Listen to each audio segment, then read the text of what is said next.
नमस्कार, Bharat express UP में आपका स्वागत है। आपके साथ मैं हूं प्रीति पांडे। अखिलेश यादव के नेतृत्व में लड़े गए 2017 और 2022 के विधानसभा चुनाव के साथ 2019 के लोकसभा चुनावों में भी समाजवादी पार्टी को शिकस्त का सामना करना पड़ा था।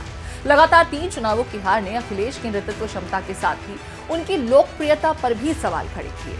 हालांकि 2017 की तुलना में 2022 में पार्टी 47 से 111 और गठबंधन सहयोगियों सहित 125 पर पहुंच गई, लेकिन फिर भी वो बहुमत से काफी दूर रही।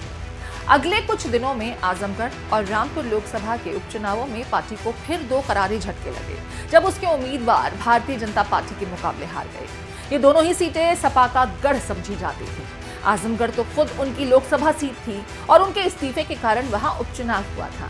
उधर रामपुर पार्टी के सबसे बड़े मुस्लिम चेहरे आजम खान की सीट थी, जो अदालत से उन्हें हुई सजा के कारण खाली हुई थी। इन दोनों ही क्षेत्रों में उपचुनाव के प्रचार से अखिलेश यादव ने खुद को दूर रखा था।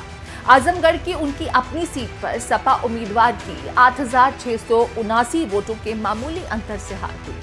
उधर मुस्लिम बाहुल्य रामपुर की हार अखिलेश के लिए दोहरी चिंता की वजह बनी। ये चिंता सिर्फ भाजपा से मिली हार की वजह से नहीं थी। इन नतीजों ने सपा के मुस्लिम वोट बैंक के बिखरने का खतरा पेश किया। आजमगढ़ में बसपा उम्मीदवार गुड्डू जमाली को मिले 2,66,210 वोटों ने अखिलेश को काफी परेशान किया। इन दोनों हार के लिए सेक्युलर खेमे ने प्रचार से दूर रहने के कारण अखिलेश की आलोचना की। पार्टी के भीतर भी इसे लेकर सुगबुगाहट थी। दूसरी तरफ मैनपुरी और खतौली ने अखिलेश यादव को मुस्कुराने का मौका दिया। मुलायम सिंह यादव के निधन के बाद खाली हुए मैनपुरी सीट पर अखिलेश यादव ने पत्नी डिंपल को चुनाव लड़ाया। इस चुनाव की कमान अखिलेश ने ही संभाली थी। शिवपाल यादव सहित पूरा सैफई कुनबा इस चुनाव में एकजुट था। भाजपा की भरसक कोशिशों के बाद भी डिंपल यादव ने बड़े फासले से जीत दर्ज की। इसी के साथ खतौली और रामपुर में भी विधानसभा सीटों के उपचुनाव हुए थे। अखिलेश ने इन दोनों क्षेत्रों में भी प्रचार किया था। हालांकि रामपुर में सपा असफल रही, लेकिन खतौली में उनके गठबंधन सहयोगी रालोद को कामयाबी हासिल हुई थी। अगर हार का ठीकरा अखिलेश पर फूटा तो जीत का श्रेय भी उन्हें मिला। घोसी में अखिलेश का अगला इम्तिहान है। उनकी पार्टी मैनपुरी की जीत को नजीर मानती है और इसीलिए घोसी उपचुनाव के प्रचार में अखिलेश के उतरने पर माफी के नतीजे को लेकर उत्साहित है। आमतौर पर सपा की ताकत उसका यादव और मुस्लिम वोट बैंक रहा है।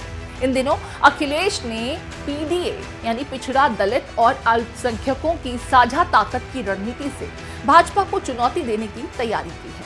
घोसी में इसका भी इम्तिहान होगा। बसपा ने इस उपचुनाव से दूर रहकर सपा को अगर राहत दी है तो चुनौती भी पेश करती है। इस सीट पर 2017 में भाजपा के अब्बास अंसारी को 81,295 और 2019 में वसीम इकबाल को 54,248 वोट मिले थे। कांग्रेस, रालोद और कम्युनिस्ट पार्टी ने सपा के समर्थन की घोषणा की है। कुल मिलाकर सेक्युलर खेमा एकजुटता का संदेश दे रहा है, जिससे भाजपा विरोधी वोटों के बटने का अंदेशा कम है।